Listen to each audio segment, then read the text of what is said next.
Et bonjour à toutes et à tous, je suis heureux de vous retrouver aujourd'hui pour une nouvelle émission du Journal de la Source TV avec une invitée bien que vous avez déjà rencontrée il y a quelques mois de ça puisqu'il s'agit de Nathalie Frier avec qui on avait parlé de synchronicité, une vidéo que je vous recommande d'aller voir si vous ne l'avez pas encore vue. Elle avait fait beaucoup de vues, on avait fait près de 10 000 vues sur cette vidéo, donc j'imagine que c'est une thématique qui vous intéresse.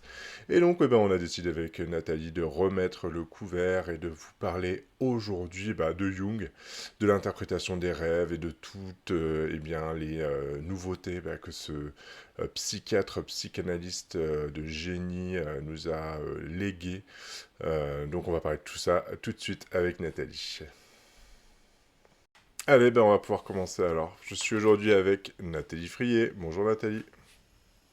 Bonjour Olivier. Alors, Nathalie, on s'est vu la dernière fois sur cette même chaîne et nous avions discuté de synchronicité. Comme je disais en introduction, c'est une thématique qui avait beaucoup plu aux auditeurs de On ne vous demande pas d'y croire. Et donc, on s'est dit aujourd'hui, on va élargir un petit peu, puis comme on s'était beaucoup inspiré de Jung quand même pour ces synchronicités, on va aborder d'autres thématiques chères à Jung, mais pas que. Mais avant ça, est-ce que tu veux bien, pour les personnes qui ne te connaîtraient pas encore, te présenter, s'il te plaît? Alors, écoutez, Nathalie Frier, je vais avoir bientôt 62 ans. De mon métier, je suis équithérapeute, c'est-à-dire que j'accompagne des personnes en difficulté en compagnonnage avec les chevaux, donc ce qu'on appelle l'équithérapie. Il y a une vingtaine d'années, j'ai monté un centre exclusivement consacré à cette démarche, sur une vingtaine d'hectares dans le Morvan, dans une campagne préservée, avec à peu près 25 chevaux. Donc c'est une grande aventure qui dure depuis toutes ces années. Et à partir de là, je me suis construite à la fois à l'intérieur et à l'extérieur. Et, euh, et aujourd'hui, je suis ce que je suis grâce à tout ça. Tu, Oui. tu organises d'ailleurs des événements dans ton centre, hein? Oui, ce n'est pas que c'est un lieu source et ressource où la personne peut venir chercher des réponses à ces questions, se poser. On fait aussi des séjours et en ce moment, on a des projets particulièrement entre psychanalyse et cheval. J'en profite pour faire passer un petit message. Le 13 et 14 juin, on organise effectivement avec une psychanalyste jungienne un travail conjoint corporel avec les chevaux et une étude des rêves. On est un groupe de 6 à 8, donc ceux qui sont intéressés peuvent rentrer en relation avec nous pour pouvoir s'inscrire sur 2 jours. Mais ce n'est qu'un petit bout de tout ce qu'on peut faire dans ce centre qui s'appelle À cheval sur soi, qui veut tout dire et rien dire, mais chacun y trouve la signification qu'il a envie. Précieuse en formation, j'ai une thèse de biologie moléculaire et je suis enseignante d'équitation et j'ai traversé pas mal d'expériences. Vu mon âge, forcément, j'ai un petit peu parcouru pas mal de domaines. Voilà. Comment on articule l'équithérapie et la psychanalyse, notamment des rêves? Alors, je réfléchis 2 minutes parce que là, Olivier vient. Tu veux, je te fais une autre question Non, non, moins ça va aller. directe. On pourra finir par Non, celle-là. non, c'est parfait. C'est parfait parce qu'en fait, on rentre dans le vif du sujet. Je voulais vous parler de l'Undus Mundus, qui est vraiment une théorie assez formidable euh, qui, qui va faire rencontrer Jung, d'ailleurs, avec Pauling, qui est donc qui a eu le prix Nobel en 1945 de physique quantique.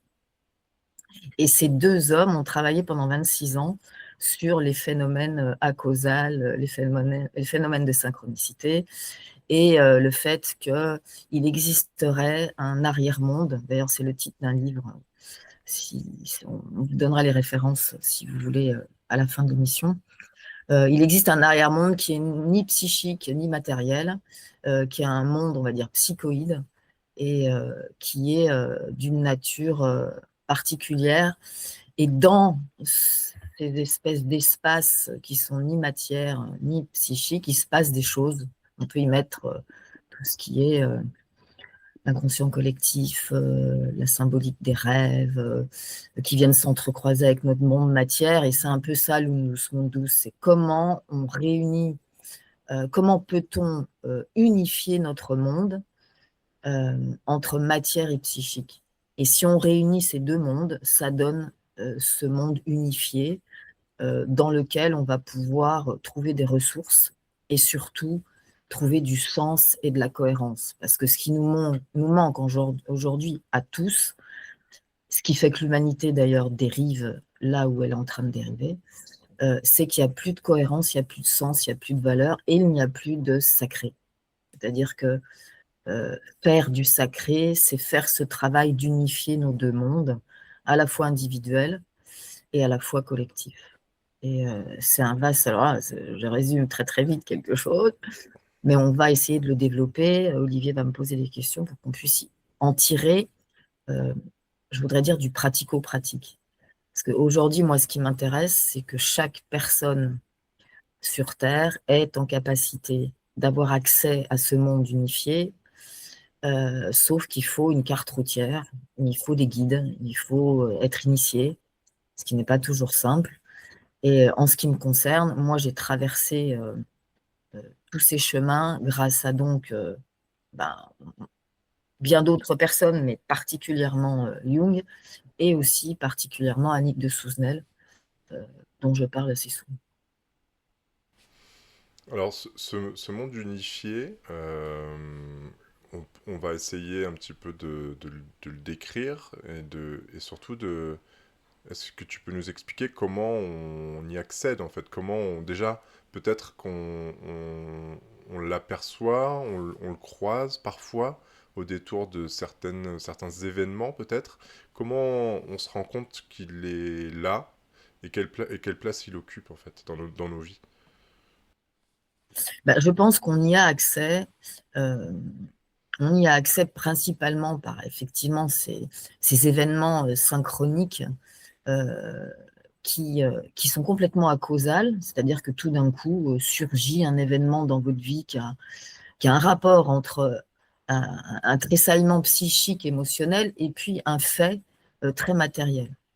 Et ça, on en a tous croisé en pensant parfois que c'est complètement, oh ben c'est bizarre, c'est dû au hasard, oh c'est étrange, mais on ne voit pas le rapport que ça vient faire dans nos vies. On est assez interpellé, on se dit tiens, c'est quand même étrange, pourquoi ça vient s'entrechoquer là aujourd'hui devant moi. Ça peut être effectivement tout ce monde un peu particulier dont le sens nous échappe parfois. Donc ça, c'est les rêves, les symboles, les archétypes, l'inconscient collectif, l'inconscient personnel. Tout ça, c'est le monde de la psyché. Et puis, de l'autre côté, il y a le monde matière, notre vie de tous les jours, avec nos événements, nos problèmes, nos soucis, nos souffrances et nos épreuves. Et là où ça s'entrechoque, c'est là, effectivement, quand je parle de ces synchronicités, de ces événements qui paraissent particuliers et qui nous font voir une petite lumière qu'on n'explique pas. Mais ces deux mondes vont s'entrechoquer là, effectivement, aussi dans les rêves, mais on est plus là dans quelque chose qui n'est pas conscient, alors que dans la synchronicité, on est vraiment conscient, on est là dans notre vie de tous les jours. Euh, et donc, cet entrechocage, on va dire, cette espèce d'intrication de ces deux mondes, c'est là où le Nous Mundus vient se révéler à nous. Mais on manque d'explications, on manque, en plus dans ce monde dans lequel on vit, on a, euh, on a perdu cette relation qu'on pourrait avoir avec ce monde-là. Notre société de consommation, la façon dont nous sommes éduqués, en Occident particulièrement, nous éloigne parce que nous éloigne de cette sacralisation. Parce que faire le sacré, en fait, c'est faire le rapport entre cet événement de notre vie matière, qui souvent est plutôt une épreuve un peu avec de la souffrance, qui vient nous percuter dans notre ego, et puis, de l'autre côté, un événement ontologique, c'est-à-dire l'ontologie, c'est la science de l'être. Donc, un événement ontologique qui appartient à l'autre monde de l'autre côté, qui appartient quand même au monde de l'âme et qui est notre croissance intérieure fondamentale, avec tout ce que Annick de Souvenel peut nous décrire dans ce germe divin qui va pousser à l'intérieur de nous pour qu'on puisse en récolter le fruit. Hein. Et donc, en fait, ces deux mondes-là, qui sont complètement corrélés, mais comme il y a un voile entre les deux mondes, parce qu'on a perdu cette mémoire en naissant, on est en fait en exil de nous-mêmes. C'est-à-dire que dans ce pays matière dans lequel on vit, on a l'impression qu'on est perdu, on n'a pas de repères, et les repères qu'on nous propose, ce sont les repères de la société de consommation. Mais ça on voit aujourd'hui que ça nous divise et que ça nous déchire, et qu'on n'est plus sur les bonnes valeurs, au vu effectivement en plus de la réaction de la jeunesse, qui aujourd'hui ne veut plus marcher dans ce système-là. Hein, le marché d'avant, c'était voilà, des repères, il faut travailler, il faut être ambitieux, il faut réussir, il faut travailler 8, 15, 20, je ne sais pas combien d'heures par jour pour arriver à gagner de l'argent, pour avoir une reconnaissance sociale. Ça, c'est la renommée. On cherche une renommée égotique vue de l'extérieur. Alors que de l'autre côté, si on fait le sacré, on va rechercher le nom de notre âme, le nom profond de notre fruit divin. Et en fait, ça c'est complètement...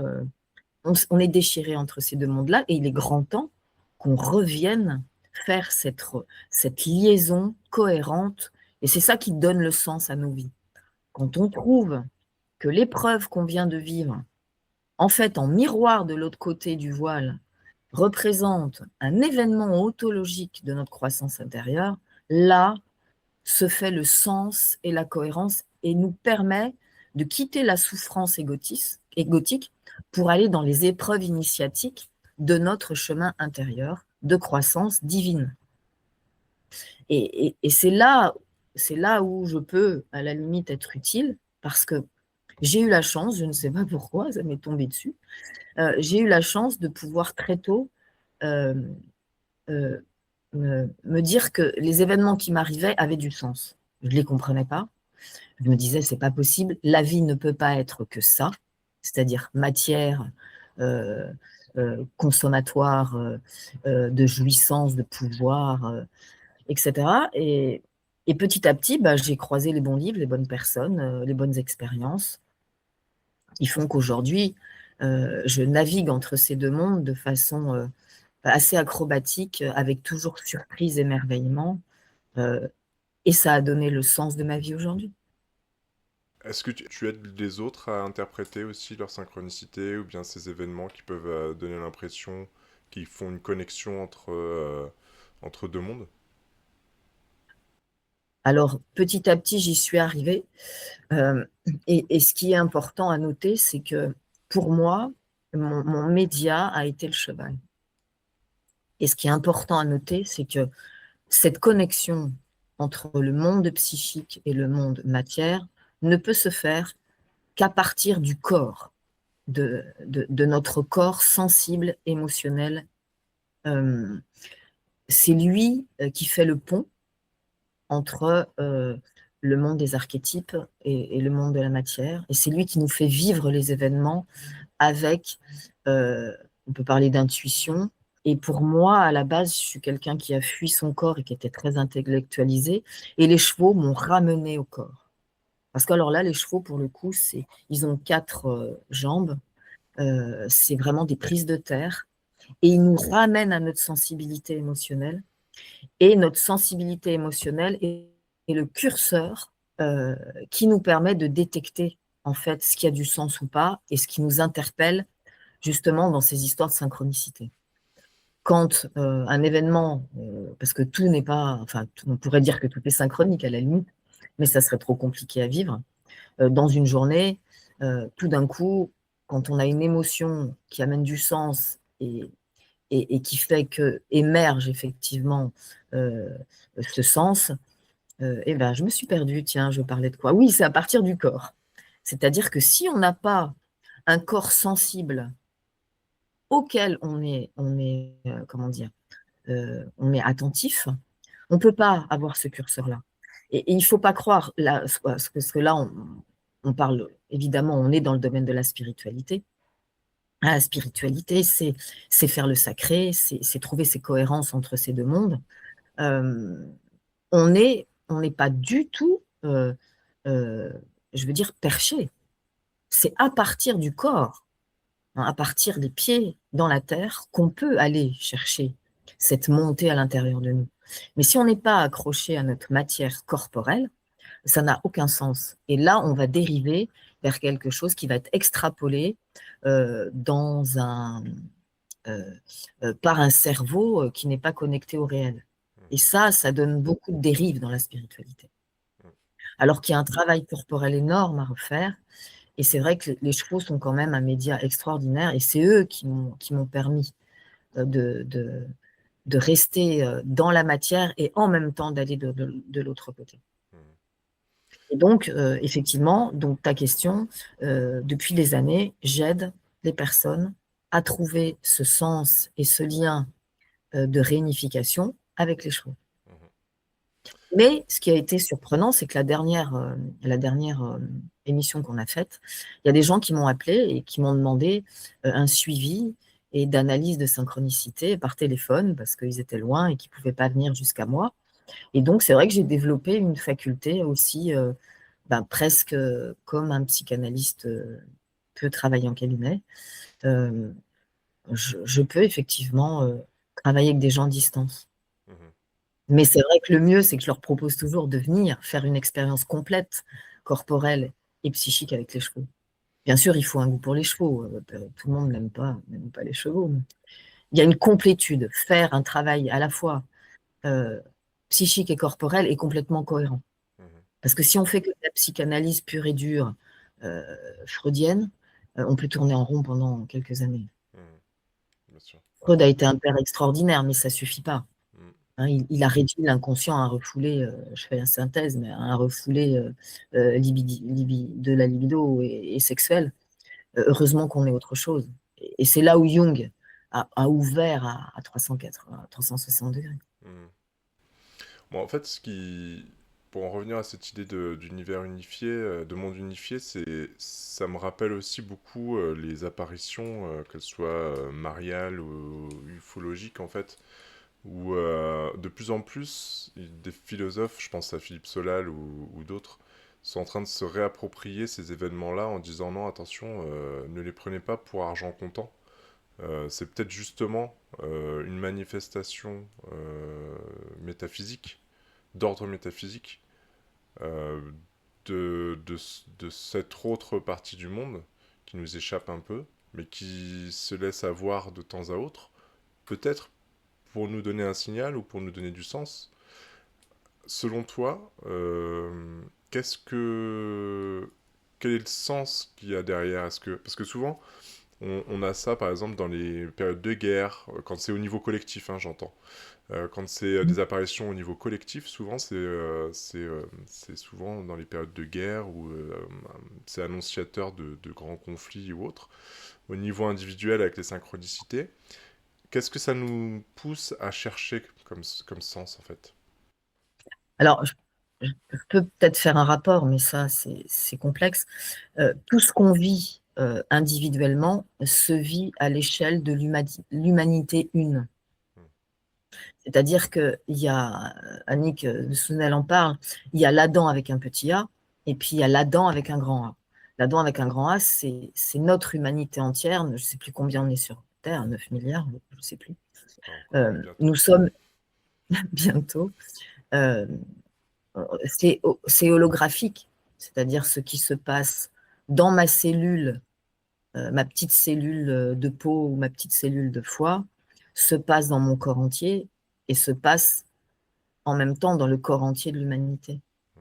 Donc, moi, si j'ai une synchronicité avec du sens, quand il y a effectivement, peut-être à l'échelle mondiale, une guerre quelque part ou une apparition quelque part, c'est du même ordre, que ce soit individuel ou que ce soit au niveau de milliers de personnes, centaines de personnes. Alors, je ne sais pas si ça peut avoir un rapport avec des énergies comme des égrégores, mais il ne faudrait pas tout mélanger. Mais je pense que on ne se rend pas compte de l'unité dans laquelle on baigne. Parce que c'est toujours difficile de se dire: «Oui, moi, je suis pour la paix, je fais du bien autour de moi et puis à l'autre bout du monde, il y a l'Ukraine, la Russie, et puis il y a bien d'autres horreurs aussi, mais ça m'appartient». C'est-à-dire que si ça se passe là-bas, c'est qu'à l'intérieur de mon corps, il y a les mêmes guerres que j'essaye d'unifier, que j'essaye de descendre, je descends à l'intérieur de moi pour voir les guerres qu'il y a. Moi, la guerre que j'ai avec mes voisins, c'est la même qu'il y a en Ukraine entre la Russie et l'Ukraine. C'est pareil. C'est ça qu'il faut comprendre. C'est de la même teneur. Si, à mon échelle, je ne fais pas le sacré pour réunir ces deux mondes, hein, ce qui est dit, c'est qu'il y a du sacrifice à l'extérieur.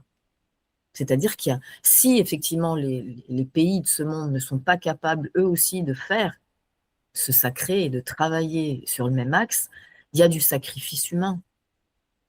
Il y a des morts, il y a des guerres, etc. Donc, l'humanité n'en est pas encore là. C'est-à-dire que l'unus mundus du monde et de la terre unifiée, de l'Adam unifié, on en a encore pour quelques centaines d'années avant que ça arrive à quelque chose de satisfaisant. Là, là on est à un moment de l'humanité crucial où on va basculer. Enfin, ça fait un moment que ça nous pointe au nez, mais on a des choix de plus en plus cruciaux à faire. Je parle, moi, de mon petit point de vue, là, aujourd'hui.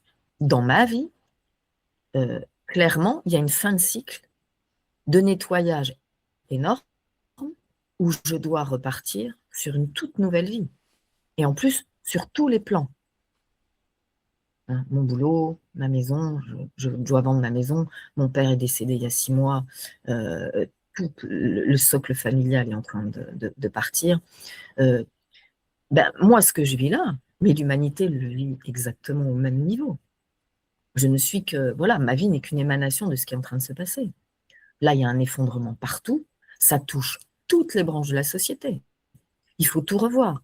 Hein, la politique, l'éducation, la santé, la nature. Enfin bon, voilà. Il faut repartir. Alors, moi, je sens que j'ai la force créatrice d'aller vers ma nouvelle vie. En faisant ça, moi, et en m'occupant de ce petit bout de planète et de petit être, je sais que ça résonne chez tout le monde. Je vous donne un exemple. Quand je me touche par exemple au genou. Je ne touche pas que mon genou, je touche toute la personne. Quand vous touchez quelqu'un, c'est pareil. Moi, quand je touche les gens à cheval parce qu'il faut que je leur montre avec le corps comment se positionner, bien évidemment avec leur permission, je touche l'entièreté de la personne. Quand je jardine dans mon jardin, je touche l'entièreté de la terre. Et quand psychiquement je fais ce travail de sacré, je touche tout le sacré de la terre. Et ce qui est important aussi à savoir, c'est pas la peine. Alors, après, il y a des destinées, hein, mais c'est pas la peine de vouloir sauver le monde entier, en se disant, mon Dieu, les pauvres à droite, à gauche, il faut que je fasse des actions humanitaires, etc. Non, non, faisons une action humanitaire dans notre propre cercle familial, dans notre propre cercle d'amis. C'est ça le travail qu'on a à faire, c'est du travail individuel. Imaginez-vous que votre cellule, dans votre cœur, dans votre foie, dans votre muscle, si elle ne fait pas son job, sans s'occuper de Nathalie là-haut, ben, vous êtes mort. Donc moi, si je ne m'occupe pas de mon petit cercle, avec les compréhensions que j'ai de mon nounous mondus, ben, la planète, elle se porte moins bien. La moindre cellule de mon foie, si elle ne fait pas son job, je vais avoir un déséquilibre homéostasique. Donc moi, si je ne fais pas mon job là aujourd'hui, ben, j'en fais pas profiter la Terre entière. Vous voyez, en fait, la réflexion, elle est presque resserrons-nous sur les essentiels. Et en faisant ce travail, on dit bah oui, mais ça sert à rien. Mais c'est l'histoire du colibri de Rabi. On est là-dedans. Le travail est individuel et va profiter au monde entier et pourquoi pas à l'univers. Les physiciens en parleront beaucoup mieux que moi, mais quand on voit des hommes comme Pauli, quand on voit des hommes comme Einstein et tous ces grands physiciens, ils savaient qu'ils ne pouvaient pas travailler sans l'autre monde et ils le disaient. Il n'y a que Il n'y a que des scientifiques qui n'ont pas de conscience, qui sont capables de faire autrement et de croire qu'on ne peut pas travailler avec l'autre espace. Hein, la fameuse phrase science sans conscience n'est que ruine de l'âme. Mais oui, regardez la science et ce qu'elle a donné aujourd'hui. Elle a ruiné l'âme de l'humanité. Le Covid n'en est qu'un petit exemple. L'industrie pharmaceutique ne veut pas nous guérir. Elle veut nous dominer, nous maîtriser et nous rendre accros à son système.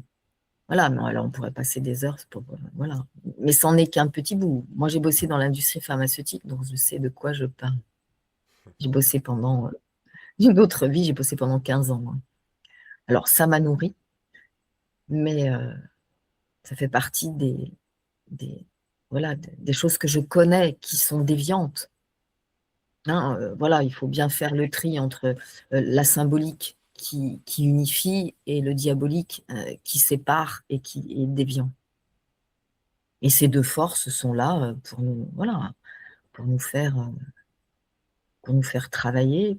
Alors, je ne sais pas pourquoi c'est fait comme ça. C'est-à-dire que je commence à percevoir les règles du jeu, des jeux de mots. Il y a des règles. Quand on connaît les règles du jeu, c'est beaucoup plus simple. Par contre, le pourquoi du comment c'est fait, parce que on grandit dans la souffrance et dans les épreuves, hein, l'ego, c'est compliqué. Alors, voilà, quand on reconnaît les règles du jeu avec ce rapport avec l'ontologique, bon, on commence à s'alléger, à moins souffrir, à trouver du sens. Par contre, pourquoi à la base c'est fait comme ça? Et c'est toujours moi la question, parce que comme étant scientifique, je suis quand même un peu curieuse et j'aime bien chercher. Je n'ai aucune idée. Moi, souvent, cette question me revient, mais pourquoi? Pourquoi c'est fait comme ça? C'est quoi ces énergies qui viennent, les âmes, on les appelle les âmes, je ne sais pas, voilà, on peut mettre des images pour. Pourquoi les énergies âmes, certaines viennent s'incarner dans l'homme, voilà, mais c'est quand même souffrance, hein.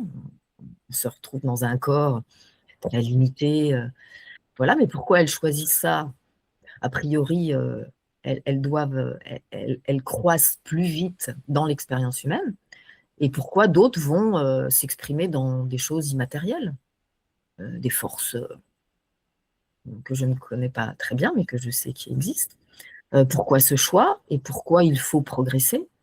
Pourquoi il faut apprendre? Pourquoi il faut comprendre quelque chose? Si à mon niveau humain, je vois bien que j'ai une relation, c'est un travail, comment dire, divino-humain, j'ai l'impression d'être à l'école quand même. Je passe des épreuves, j'apprends, je m'allège, je me perfectionne et tout. Donc si moi, ça, je le vis au niveau individuel, ben, on le vit au niveau de l'humanité. Mais ça se trouve, l'univers aussi, il est forcément holographique, je pense. Donc qu'est-ce que c'est qu'à la base de toute la base pourquoi c'est fait comme ça? Pourquoi ce schéma d'apprendre et souvent dans des épreuves qui sont pas drôles quand même, hein, et pas simples. Donc voilà, je sais pas à la base pourquoi ça a été planifié comme ça. Ça, c'est ma grande question. Je l'aurai certainement jusqu'au bout, jusqu'à peut-être ma mort, si j'entrevois les autres espaces. En tout cas, pour l'instant, je n'ai pas accès à des multivers, sauf que un petit bout quand même me fait toucher du doigt cet espace psychoïde, d'inconscient neutre, c'est-à-dire qui est ni physique ni psychique. Donc, de temps en temps, j'y ai accès.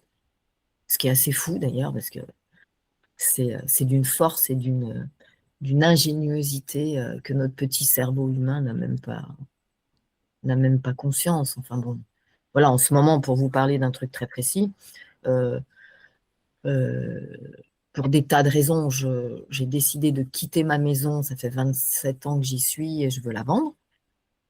J'ai des tas d'idées pour me rapprocher de mon conjoint. Alors, je vois des maisons, j'ai été demander à droite à gauche. Au bout d'un moment, j'ai arrêté. J'ai dit, je pense à plein de choses, mais la vie, elle va venir me cueillir, me proposer un truc. Je n'ai même pas idée, mais ça va être la meilleure idée du monde, bien évidemment. C'est évident parce que c'est toujours comme ça. La vie, Dieu, enfin, on l'appelle comme on veut, s'arrange pour nous proposer exactement ce qu'il nous faut au bon moment et jamais on n'aurait pensé à la solution qui va nous être proposée. Si on choisit de l'accueillir. C'est pour ça que c'est important. Il y a un autre point que je voulais vous parler, c'est l'accueil de ce que peut nous proposer l'autre côté. C'est un travail immense parce que ça demande un décollement de l'ego extrême et de laisser tomber notre personnage éducatif, sociétal, celui qu'on a aimé construire. Il faut vraiment s'en décoller pour laisser advenir autre chose. Et ça, c'est un travail fondamental, c'est un des premiers à faire, c'est-à-dire de quitter la persona, Jung en parle. Quand on commence à quitter la persona et avoir conscience qu'on n'est pas ce personnage qu'on s'est construit, c'est la première chose à faire. Mais c'est très douloureux, parce que l'ego se défend, hein, ce personnage se défend à fond pour pouvoir résister, subsister, alors qu'on en a besoin, bien évidemment, mais il faut juste le calmer, l'apprivoiser et lui dire, mais t'es ma première façade, mais derrière, il y a l'entièreté de mon être immense au pouvoir infini. J'ai eu une expérience il y a quelques semaines.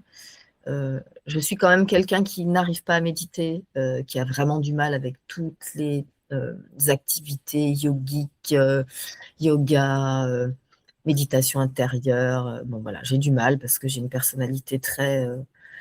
quand je bouge, je suis un peu hyperactive et pour moi, ça a toujours été un problème. Et j'ai découvert il y a quelques temps le yin yoga, c'est-à-dire que c'est le yoga des fascias. Pour ceux qui ne connaissent pas les fascias, c'est cette pellicule intérieure qu'on pourrait comparer à un placenta intérieur qui relie tous nos organes et tous nos muscles. Et quand vous découpez de la viande, par exemple, c'est toutes les fibres nacrées qui entourent les muscles et qui entourent nos organes, le péricarde, la plèvre, le péritoine, sont des fascias. Et en fait, il n'y a qu'un grand fascia, puisque tout est relié. Et donc, le yin yoga travaille que là-dessus, donc permet par le seul poids du corps d'étirer ces fascias qui sont quand même source de la mémoire de nos souffrances, de nos épreuves et traumas.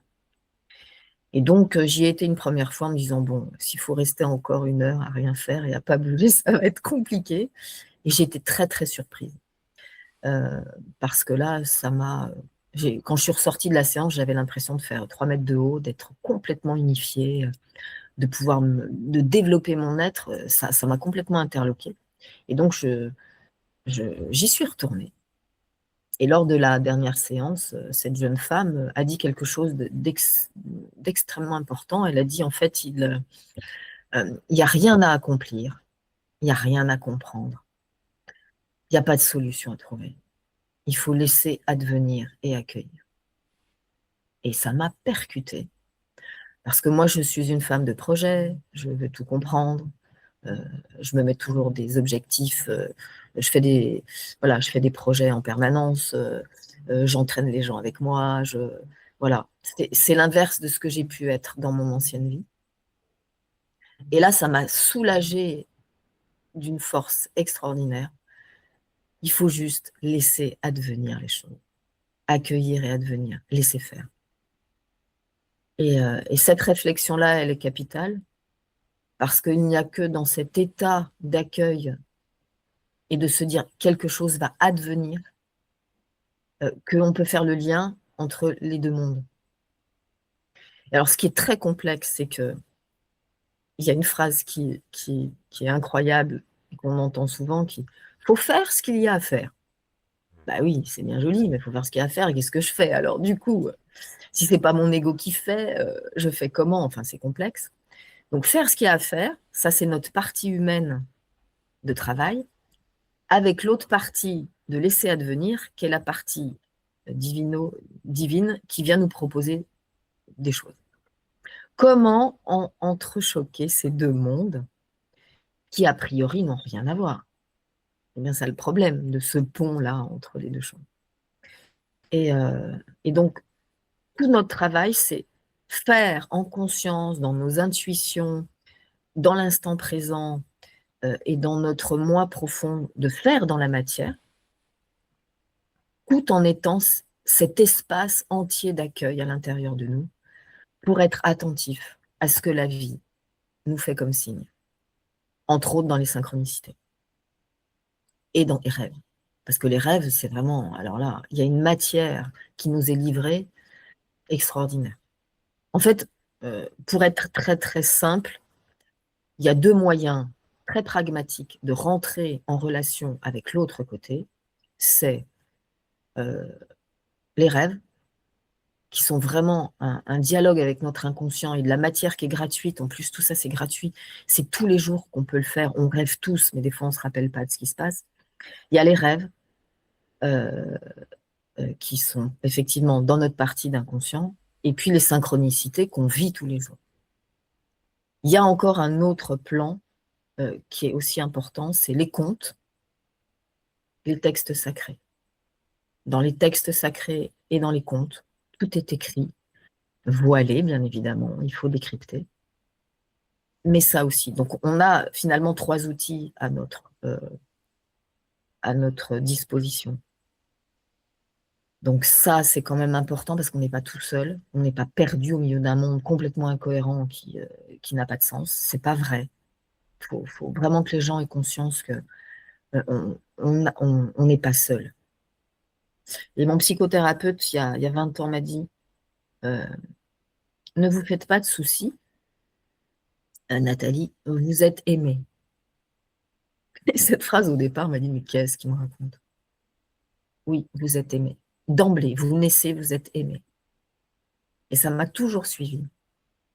Cet amour, avec un grand A, qui est en fait ce regard que la vie a sur nous et cette aide qu'elle nous donne, on l'a d'emblée. On n'est pas projeté, entre parenthèses, en exil sur la terre, sans bagage, sans outils. C'est pas vrai. Et en plus, j'allais dire, je peux rajouter un outil, c'est notre émotionnel. Les émotions qu'on ressent sont un cursus extrêmement pragmatique qui est livré dans la boîte à outils quand on arrive, c'est l'émotion. Alors, je ne dis pas le sentiment de sensiblerie.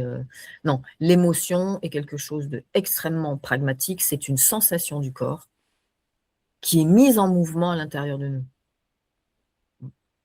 L'émotion, elle est incontrôlable. Elle ne passe pas par le cerveau, le cortex préfrontal. On la subit quelque part. Et si on est capable de l'accueillir, encore une question d'accueil dans notre corps, on l'accueille, on la ressent, on la fait vivre, c'est la clé de tout. Parce que si une épreuve nous est présentée pour qu'une émotion soit vécue, c'est parce que cette émotion, elle n'avait pas été entendue avant. Alors que ce soit dans notre vie là, à nous, ou dans le transgénérationnel, ça peut être une émotion qui ne nous appartient pas là, aujourd'hui, mais qui vient de notre arrière-grand-mère, qui a souffert, qui a mis l'émotion au fond d'un placard et qui ne l'a pas laissé vivre. Donc elle nous arrive là parce que c'est comme un être. On peut dire qu'une émotion est comme un être virtuel qui a besoin d'être exprimé et surtout qui a besoin d'être reconnu. On lui dit oui, je te vois, je te laisse vivre, je t'accueille comme une souffrance, comme une personne souffrante, je t'accueille. Je te permets d'être reconnu. Il y a une histoire d'être reconnu. Reconnu dans le sens du non. Je reconnais, je te vois.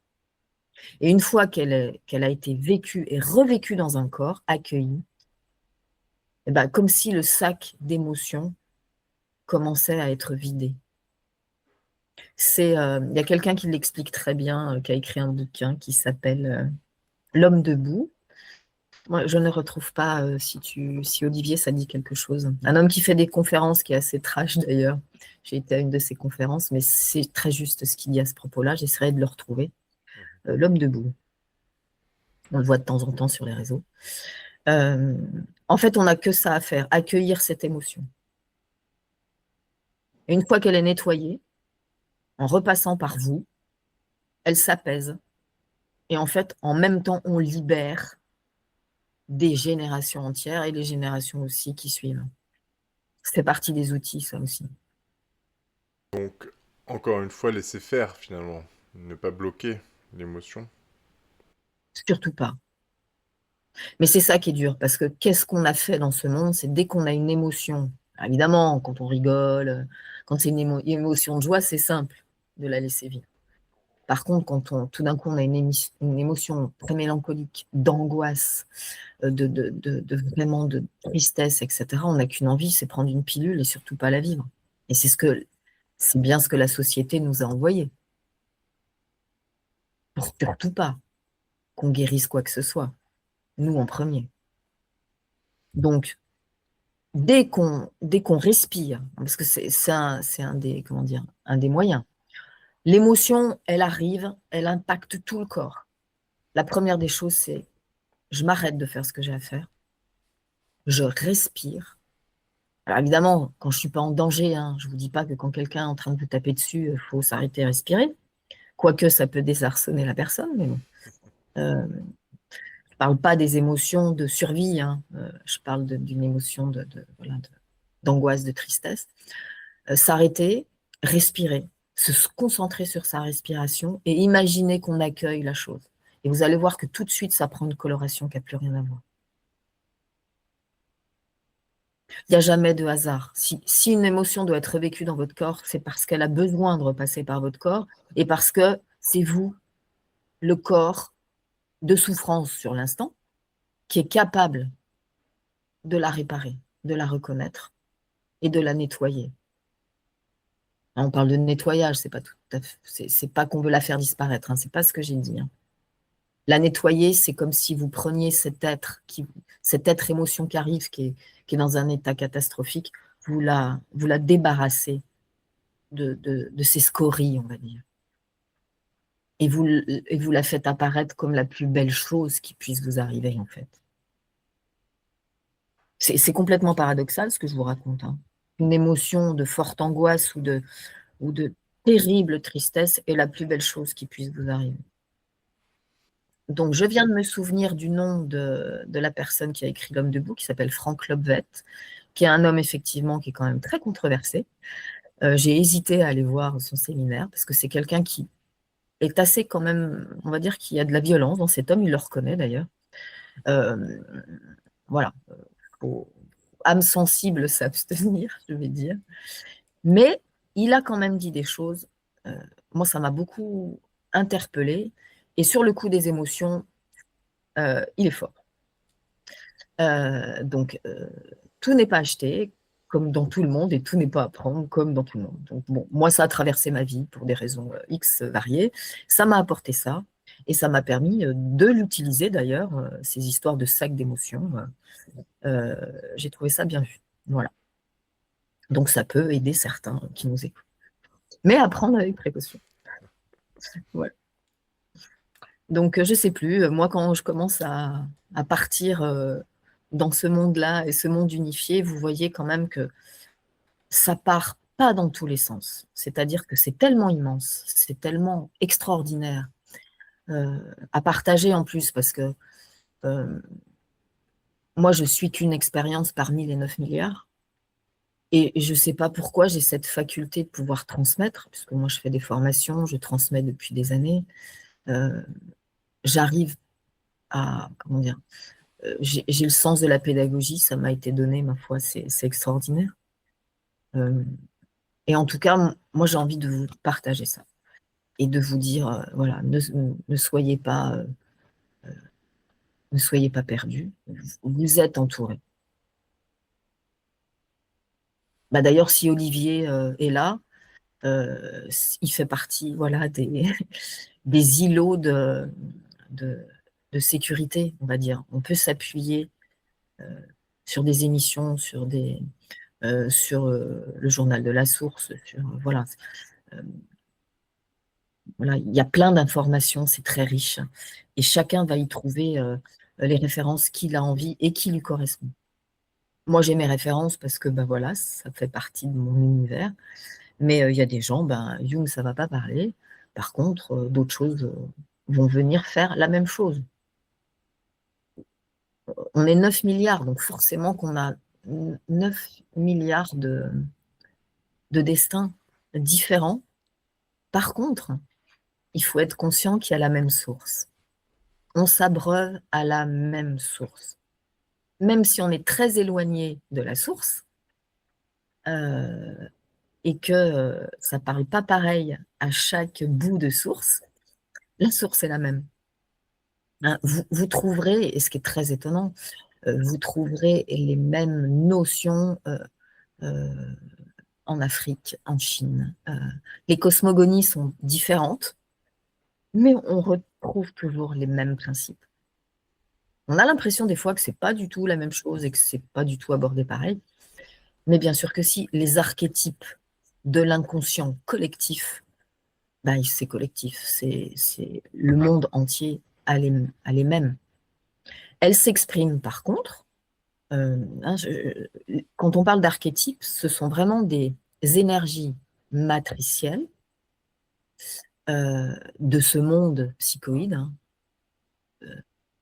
énergies matricielles qui sont, comment on dit, formatrices de symboles.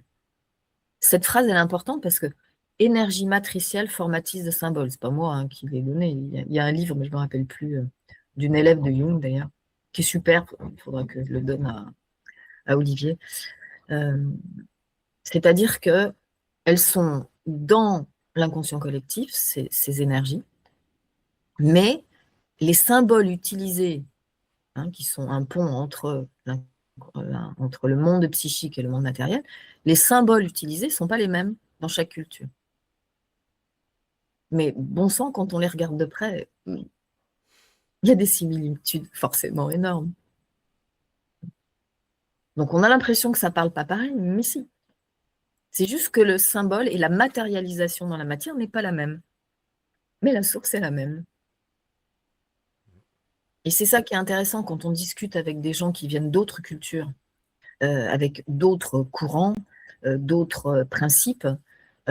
Si on est ouvert et qu'on est dans cette mouvance de la vie, on se rejoint immédiatement. Ah oui, toi tu dis ça. Ah bah oui, moi je le dis comme ça, mais c'est la même chose.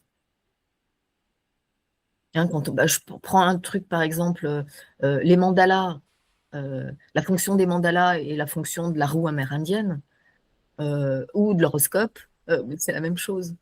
C'est des roues, grandes roues de l'univers. On va y retrouver les mêmes choses et les gens les utilisent pour grandir de la même façon.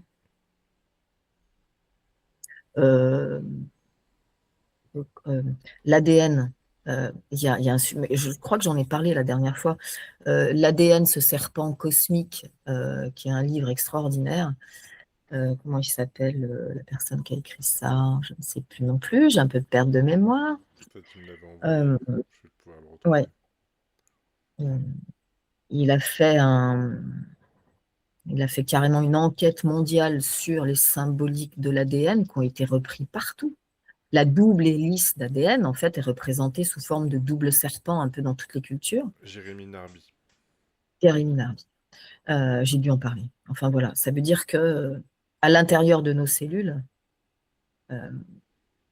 universellement, il y a quelque chose qui est posé là, dont tout le monde s'est servi pour communiquer. Les aborigènes qui ont qui ont même pas de microscope de base, les dessinaient déjà sur leur tableau, parce qu'ils ont été chercher les informations grâce à des moyens de transe chamaniques divers et variés. Donc tout est là. Ce qui est extraordinaire, c'est que tout est là. Moi, je vous donne un exemple de tout est là parce que ça me traverse. Ça fait 3-4 ans que je cherche une psychanalyste jungienne spécialiste des rêves. Moi, j'ai cherché partout à Paris. Bon, je précise, j'habite dans le Morvan, à l'est, à l'ouest de Dijon. Et je cherche, j'en trouve une à 2 heures d'ici. Je l'appelle, elle me dit, bon, on fait des séances par téléphone si vous voulez. Et puis l'année dernière, je fais un festival et vient discuter avec moi une femme super de 70 ans. Et dans la conversation, elle me dit, bah, je suis psychanalyste jungienne. Je lui dis, bah non. Bah, je lui dis, vous habitez où? Bah, j'habite là, à Saulieu.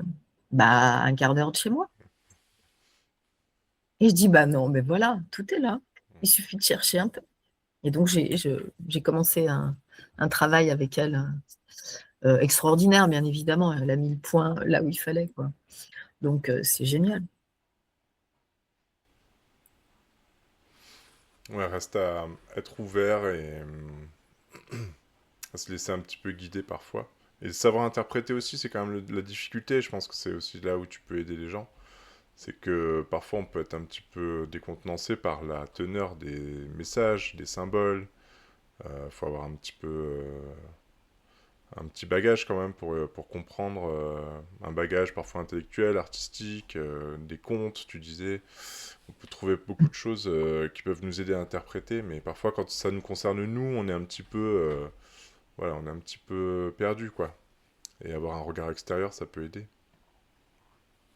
Alors avant, on avait quand même certaines. Il y a des sociologues qui disent quand une société n'est pas appuyée à une religion, elle est perdue. Mhm. Euh, les valeurs de la religion chrétienne, quand elles n'ont pas été bafouées par le pouvoir catholique, euh, permettaient à la personne d'être reliée à l'autre côté.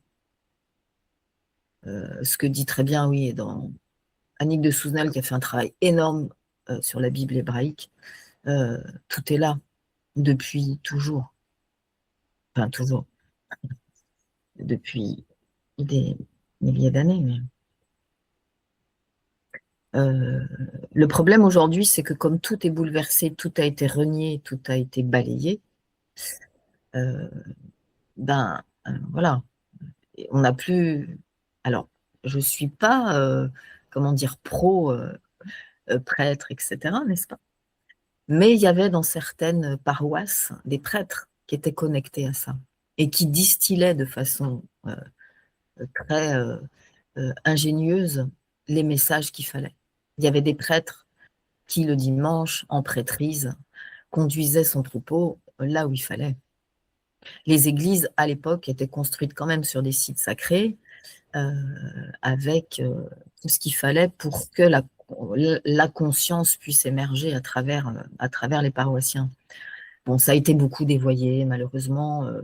On voit la religion catholique depuis, alors je ne sais plus quelle date, mais ça correspond, ça me vient comme ça, à ce que les chants grégoriens aient perdu du terrain et que dans les églises, on chante en français. Les chants grégoriens étaient là pour faire vibrer les pierres et faire vibrer les consciences et atteindre l'âme, l'être au plus profond de lui.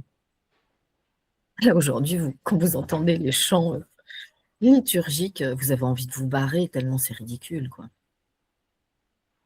Il y a toute une tradition un peu ésotérique comme ça qui a disparu avec la montée en puissance de la religion enfin, qui a voulu prendre le dessus sur le reste, quoi, en fait, qui a fait un peu de nettoyage pour s'institutionnaliser en quelque sorte. De ce que je vois là, c'est que le chant grégorien apparaît au 8e et 9e siècle, et qu'ensuite, le tournant, c'est au 20e siècle avec le concile du Vatican II. Voilà, c'est le Concile du Vatican II. Il m'avait échappé celui-là. Donc récent, 62-65. Voilà. Et moi, je nais en 64 dans le marasme du Concile du Vatican II. Ça, c'est drôle, je ne l'avais pas vu, la synchronicité. Voilà. Non, mais en fait, j'ai été pondue là au milieu pour remettre de l'ordre. Bien sûr. Non, mais il faut beaucoup d'humour. Et on m'a dit que les druides étaient des gens très drôles, mais je pense qu'on manque, dans la spiritualité d'aujourd'hui, il y a trop de gens qui se prennent au sérieux. Je pense que c'est quelque chose, que le sacré est quelque chose de. Il faut aussi y réimpulser de la joie, de l'humour. On tombe, on se relève, ben, on peut se marrer aussi parce que, bon, des fois c'est douloureux, on a plus envie de pleurer, mais il faut réinculquer la joie parce que le but de grandir et de récolter le fruit de notre arbre intérieur, c'est cette joie. Je dis pas de rigoler comme des bouffons et avec le mythe du bonheur là, mondialisé. Non, non, c'est pas ça. La joie, elle est posée sur notre sécurité intérieure, sur notre puissance retrouvée.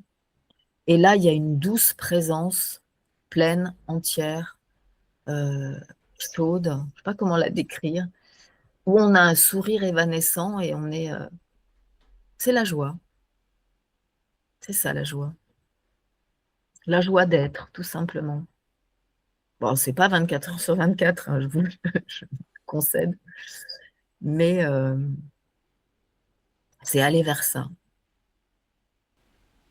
Je crois qu'il y avait un terme que je suis en train de rechercher parce que je l'oublie à chaque fois, mais dans l'étymologie de enthousiasme, il y a cette notion d'âme et de transporter l'âme, je crois. Attends, être inspiré par Dieu, en fait. Avoir le Dieu en soi, voilà. Et ça, j'aime bien cette idée. C'est d'avancer avec. Et tu as dit un autre terme aussi tout à l'heure, c'est créativité. Parce qu'en fait, il faut suivre aussi. Ce travail d'individuation nous oblige quelque part à avancer dans la joie, peut-être, dans l'enthousiasme, mais dans la créativité aussi, parce que de fait, quand on fait tomber le persona, quand on fait tomber les impératifs, les injonctions de la société, etc., on est obligé de composer avec quelque chose de nouveau et de créer finalement son nouveau soi, quoi. Et ça demande beaucoup de créativité et ça procure de la joie, quoi. Alors la créativité, elle a été un peu dévoyée par le développement personnel, il suffit pas de faire 3 bulles sur un papier et trouver ça joli, quoi. C'est pas ça, c'est pas ça. La créativité, c'est ça, enfin, ce que pour moi, ça représente. Euh, et c'est là que je suis, moi, un tournant à l'âge que j'ai. Ça peut arriver plus tôt, plus tard, ça n'a pas d'importance, mais euh, c'est arriver à, à créer euh, son propre être vivant dans cette matière. Euh, Ça passe, et ça peut effectivement passer par l'activité artistique, hein. Moi, j'ai créé un lieu. Voilà, je suis un peu. Quand je vois ce que j'ai créé, j'ai fait un bâtiment de 800 mètres carrés en bois, un lieu d'accueil, il y a 4 salariés. J'ai créé un espace. Bon, je dessine, j'écris tout ça, mais voilà, il a fallu que je passe par l'extériorisation et mettre dans la matière cet endroit pour que je puisse m'en défaire, pour continuer une autre part de ma créativité. Et ça peut être dans tous les domaines. Créer, c'est mettre à l'extérieur, dans la matière, euh, notre travail d'intériorité et de croissance intérieure. Vous voyez ce que je veux dire? Mhm. C'est à créer. Et ça peut prendre toutes les formes. Mais pour créer quelque chose qui a du sens, qui va avoir du sens pour l'humanité, hein, pour toi, pour ses voisins, pour ses amis, pour ses adversaires, voilà. On va dire, pour moi, la vraie créativité, elle vient remettre de l'ordre à un endroit qui a été désordonné, qui a été chaotisé. C'est important ça. Je fais une pause parce que c'est vraiment ça. C'est créer en fait, c'est remettre de l'ordre, remettre de la loi. Hein, ça, c'est vraiment la fonction paternelle, la fonction mâle. On remet de la loi quelque part où il y a eu des ordres qui a été fait. Et je rejoins ce que j'ai dit tout à l'heure sur l'émotion qu'on doit revivre. C'est certainement, ça fait partie de la création aussi, ça fait partie aussi de remettre de l'ordre. En revivant une émotion qui est à moi ou qui est à quelqu'un de ma génération, peut-être même que j'ai chopé quelque part, je remets de l'ordre. Je crois que le chamanisme aussi, c'est ça, hein, c'est quelqu'un qui vient vous voir, qui a mis du désordre autour de lui, et ben, le chaman, il fait un pont et il remet de l'ordre. Il dit à la personne, là, il faut que tu fasses quelque chose, tu as foutu du désordre dans l'espace des esprits, tu vas remettre de l'ordre. Donc, euh, remettre de l'ordre, mais avec du sens pour soi. Donc, il faut être attentif à son intuition profonde, il faut être attentif à son être profond. Et je pense que c'est ça. On est venu, ou alors l'âme vient dans cette matière, homme, humain, euh, pour remettre de l'ordre. Et m'est avis qu'en remettant de l'ordre comme ça, on change l'inconscient collectif, on change les archétypes. C'est-à-dire qu'on vit encore aujourd'hui, en 2026, avec des archétypes du guerrier, du héros, euh, euh, le maire et le maire, la mère et le père. Euh, on a des archétypes forts. Est-ce que ces archétypes, on n'est pas capable de les emmener vers quelque chose d'apaisé? On en a besoin aujourd'hui comme ça, mais l'humain n'est pas accompli, il est inaccompli. Il va vers quelque chose d'accompli, mais on ne sait pas ce que ça va être un humain accompli. Et Mère, vous savez, tout ce qu'a écrit Sri Aurobindo sur Mère, elle le dit, on est en pleine mutation, Annick de Souzenel le dit d'ailleurs. Nous sommes des êtres en mutation. Et quand on vit des épreuves avec conscience, cohérence et qu'on fait le sacré, on mute. Donc on est en perpétuelle recherche de ce que l'humain sera dans 1000 ans, 2000 ans, j'en sais rien. Annick de Souzel dit dans 4000. Ben, on n'a pas fini. Mais on travaille. Enfin, j'aime pas le mot travail, mais moi, je grandis vers ça. Enfin, je sais pas, je suis poussée vers ça en tout cas. Il y a un truc qui me traverse et qui me pousse vers ça. Et je collabore. Il y a, quand on dit accueillir, advenir, c'est collaborer avec ça. Dans le sens noble du terme, évidemment. C'est vraiment un travail conjoint. N'empêche que quand on est dans une relation conjointe d'écoute, ben, moi, je propose à la vie, elle m'écoute quand même, hein. Mais quand elle me propose, je l'écoute aussi. Et des fois, je lui dis, oh non, je ne suis pas d'accord. Et elle me dit, ben non, ben, je ne suis pas d'accord non plus. Donc, des fois, ça s'entrechoque. Il y a des... Mais n'empêche que quelque part, l'œuvre, hein, il y a une notion d'œuvre. La créativité, c'est réaliser sa propre œuvre. Alors, elle est sacralisée, on va dire, elle est très encouragée chez les artistes, les chanteurs, le cinéma, voilà, tous ces gens qui sont mis en avant dans les médias. C'est pas des œuvres, ça. Ça peut en être, mais qui a décidé que cet artiste-là, il allait être porté au nu et que c'est bien, alors que le petit artiste au fin fond de sa campagne, qui est extraordinaire, lui, bah, il n'est pas mis en avant. Hein, je parle de l'œuvre individuelle qui va procéder de l'œuvre énorme de l'Adam réunifié avec un grand A. Et notre créativité, euh, elle ne peut, euh, elle ne peut, d'où elle vient notre créativité? Non. D'après Annick de Souzenel, et franchement, je trouve que c'est bien vu. Évidemment, c'est pas elle qui a inventé tout ça, c'est dans la Bible hébraïque, hein, donc c'est dans ses textes sacrés. Elle a recroisé énormément de courants. La créativité, elle est à l'intérieur de nous, dans notre partie inconsciente, dans nos animaux intérieurs, dans euh, dans notre ombre, comme dirait Jung, avec des choses positives comme des choses un peu plus trash. Et toute cette créativité qui est inconsciente, il faut la faire monter à l'intérieur de nous en conscience. Donc, pour accomplir une créativité et une œuvre à l'extérieur de nous, en conscience, et la matérialiser là, dans notre monde de conscience, il faut avoir le courage de se retourner à l'intérieur de nous pour aller puiser dans cette réservoir inconscient où il y a des trucs extraordinaires comme des trucs qui ne sont pas faciles et les mettre à la lumière. Elles sont dans l'ombre, il faut les faire monter à la lumière. C'est ça qui est difficile. Et c'est tout le travail de l'individuation, c'est tout le travail de grandir dans l'arbre de la connaissance à l'intérieur de nous, c'est tout ce travail-là dont parle dans les récits bibliques, le Christ ne fait que ça. C'est l'œuvre noire Dans la alchimique. complètement, ça rejoint l'alchimie.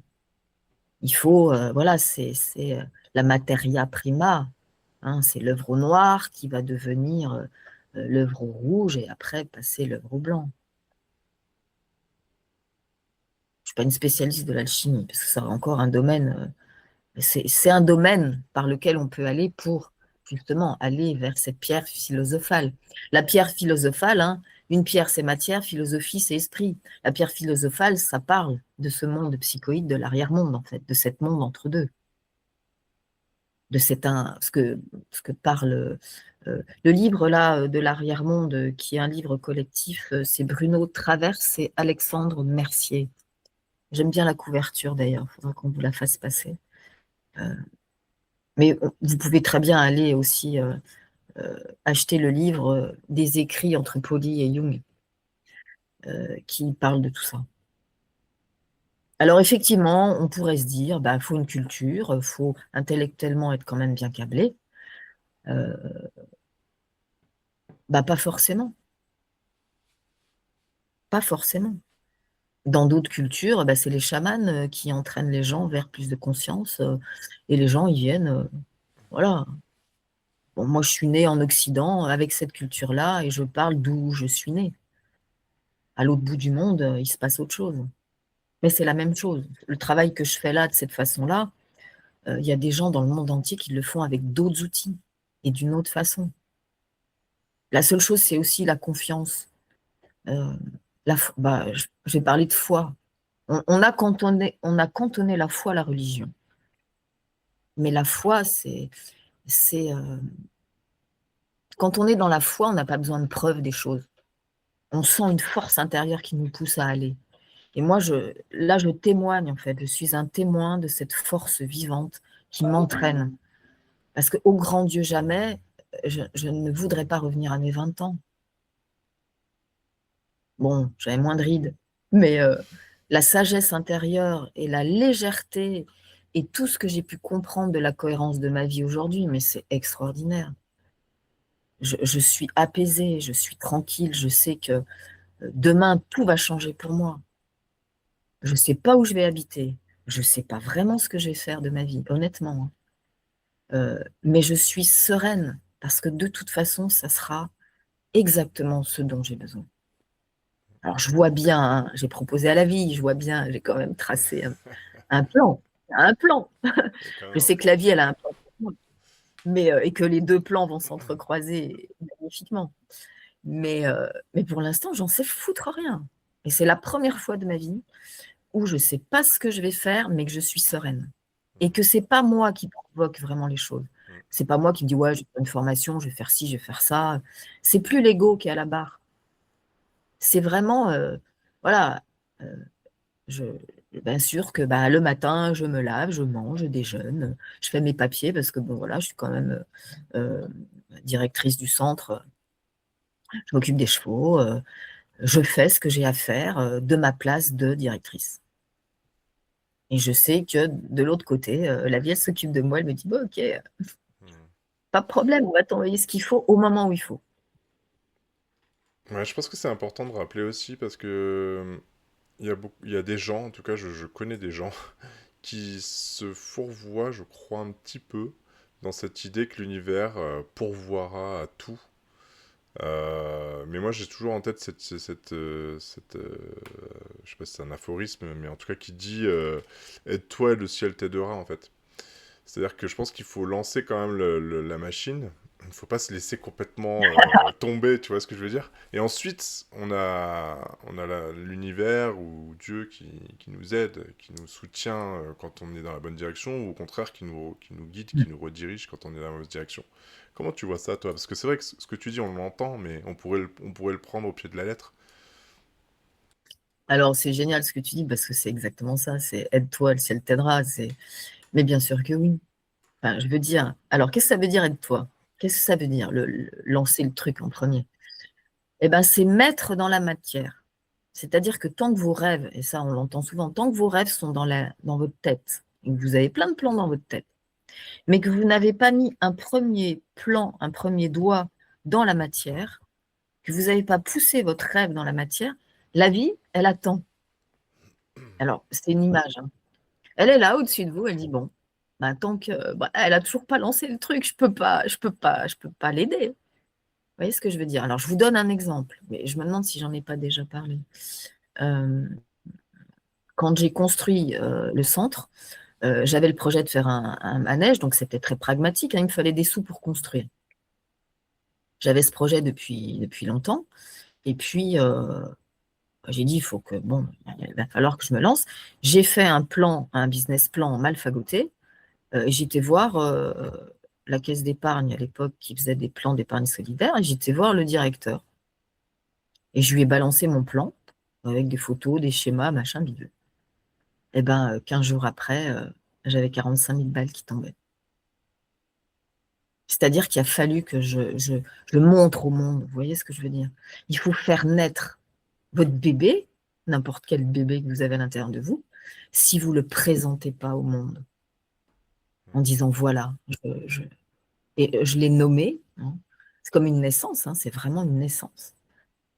Vous le présentez au monde et là, la vie vous dit ok, tu me présentes ton œuvre, enfin ton début d'œuvre, et bien ça y est, je t'aide et je vais t'envoyer ce qu'il faut. Alors des fois, il faut un peu de temps, hein, parce qu'il faut le temps que la grande horloge et que le puzzle s'aménage autour de vous, hein. Et tout d'un coup, les choses arrivent. Et moi, mais ça a été un couloir pendant 1 an. Toutes les portes se sont ouvertes. Mais alors, de façon complètement dingue. Toutes les subventions que j'ai données, j'ai demandé, enfin, et même plus, c'était complètement fou. Mon entourage n'en revenait pas. Après, ça se referme parce qu'il faut quand même, pas prouver, mais voilà, il faut être digne aussi. On ne peut pas tout récolter et puis rien donner. C'est pas possible. Il faut être digne de ce qu'on a reçu. Alors des fois, tout vous arrive d'un coup, et puis plus rien, puis ça dépend des gens, hein. Moi, voilà, ça dépend. On ne peut pas sortir d'un contexte un événement personnel. Moi, je- tout ce qui m'est arrivé est d'une cohérence hallucinante. Et c'est comme ça chez tout le monde, bien évidemment. Je suis pas un être d'exception. Moi, je suis juste. Le seul truc qui diffère de certaines personnes, c'est que moi, je peux témoigner, je peux m'exprimer de mon expérience, c'est tout. Il faut être conscient que chaque personne sur Terre a les mêmes possibilités.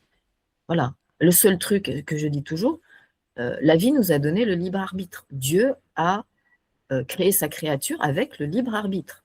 Vous avez le choix de le faire en conscience ou pas. De toute façon, la vie, elle va vous y pousser. Et si elle vous y pousse, l'ego va en prendre plein la tête et vous allez souffrir, mais vous allez quand même y aller. Et vous avez le libre arbitre de collaborer. Et ça, et franchement, voilà, ceux qui m'écoutent, allez-y, quoi.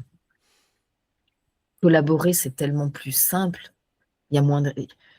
Voilà, et moi qui suis biologiste, la vie n'est que euh, dépense d'énergie à moindre coût. Donc, quand vous collaborez, il y a une énergie qui vous vient. Alors, vous êtes moins fatigué, vous ne faites pas d'efforts. Ça n'a plus rien à voir puisque vous n'êtes pas contre. Vous ne résistez pas. Vous accueillez et vous travaillez avec. C'est comme dans une équipe, hein. Pareil, quand vous êtes dans une entreprise où tout le monde collabore et qu'on y va, c'est génial parce que tout coule. Quand vous résistez, quand vous résistez, vous savez très bien à l'intérieur, ça raye, ça vous fatigue. Ne résistez pas. J'allais dire prenez soin de vous, mais comme dirait ma prof de Yin, là,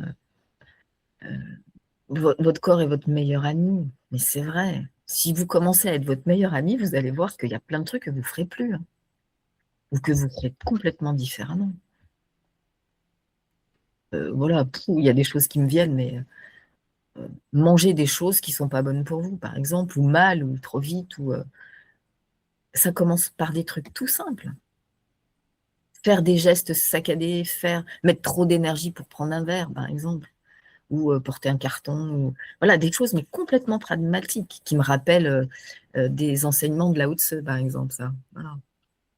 C'est dans votre pratique de tous les jours qu'il faut économiser l'énergie, penser votre geste, être dans l'instant présent. C'est tellement simple cette phrase, mais à vivre, c'est pas si simple que ça. Moi, en ce moment là, je suis bon, j'ai un peu la voix moins grave que ce matin, mais voilà, j'ai un petit déficit d'immunité. Ben oui, parce que voilà, je sais bien pourquoi. Je tire sur la machine, bien que j'ai beaucoup ralenti, mais faut que je prenne encore plus soin de mon véhicule.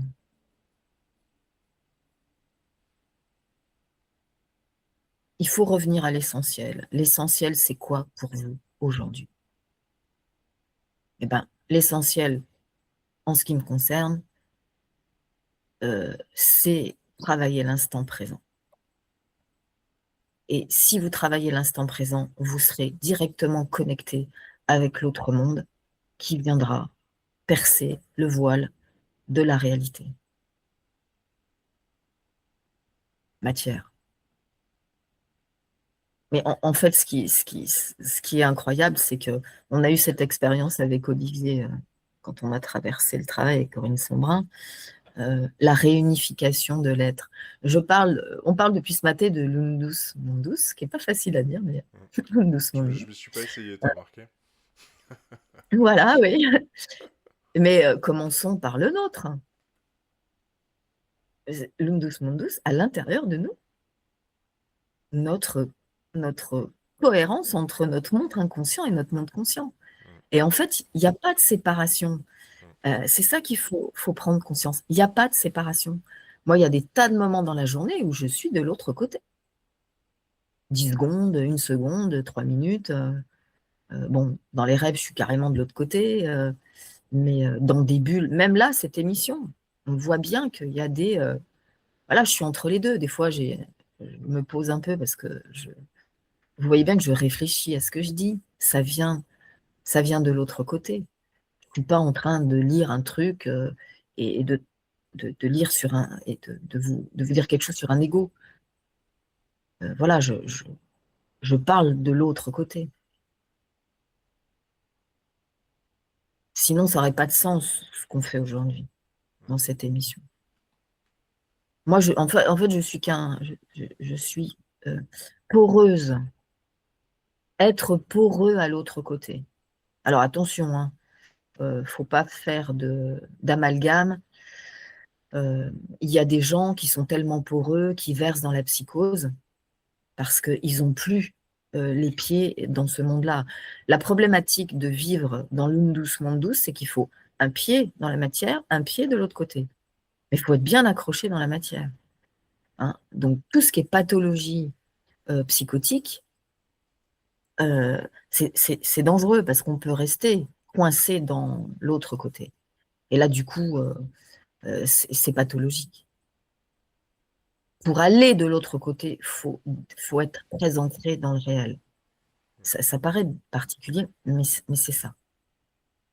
Et les gens qui ont, on pourrait parler de l'éloge de la folie, les gens qui sont partis de l'autre côté, parce que c'est sans doute parce que c'est trop dur, la matérialité. En tout cas, ils ont des leçons à nous donner parce que ils partent de l'autre côté. Des fois, ce qu'ils nous rapportent, waouh, des fois, on n'a pas accès, nous. Donc, quand je dis être poreuse à notre côté psychotique, attention, la porosité, il faut un filtre. Il faut y aller avec grande prudence. Hein, c'est-à-dire que quand on se retourne pour plonger dans notre ombre, on a des sangles qui nous rattachent à les pieds à terre. Hein. On ne peut pas y aller comme ça. Ce que a décrit Jung dans le livre rouge, dans ce travail qui a duré, je ne sais plus combien d'années, 20 ans, 15 ans, il a vraiment plongé dans son autre côté. Mais il n'a pas été en bouée de sauvetage.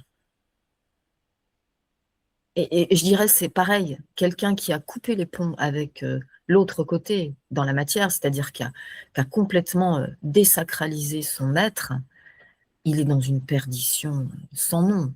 Si on est coincé du côté de la jouissance bassement terre-à-terre sexuelle, euh, le pouvoir, enfin la puissance qui devient du pouvoir sur les autres, euh, et l'obsession d'avoir, Mhm. et de la consommation, on est foutu. En fait, c'était Donc, intéressant, c'était Viktor Frankl qui disait que quand on n'avait pas de sens, lui, il a travaillé sur la question du sens dans la vie. Il disait quand on n'en a pas, on tombe ou bien dans l'addiction, ou bien dans la dépression, ou bien dans l'agression. oui, Je trouve ça c'est tout à intéressant fait ça. comme ça. Ouais. Je partage Bah, ça totalement. retombe effectivement, Laborie, qui est un éthologue scientifique, qui a travaillé là-dessus, qui parle de l'inhibition de l'action.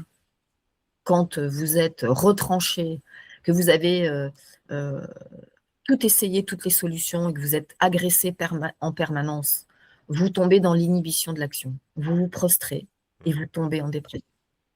Et ça peut aller même jusque, alors là, ce qu'on trouve dans les agressions sexuelles la plupart du temps, dans la sidération. C'est-à-dire que là, vous quittez carrément votre cerveau et vous n'êtes plus qu'un corps soumis aux agressions. Et ça se mémorise pas. Enfin, en tout cas, ça se met dans une boîte noire qui est inaccessible à la mémoire.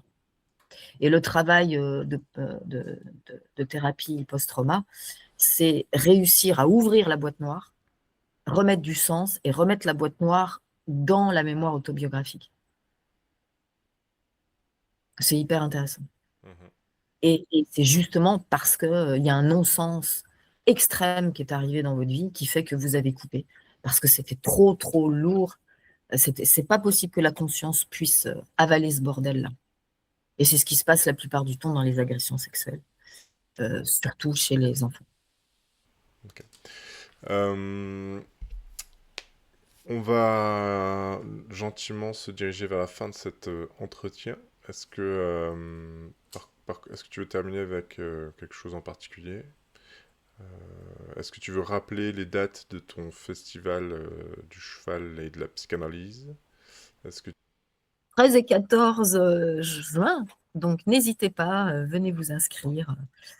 C'est une expérience un peu novatrice, mais qui vaut le détour. Donc n'hésitez pas à m'appeler si vous voulez des renseignements.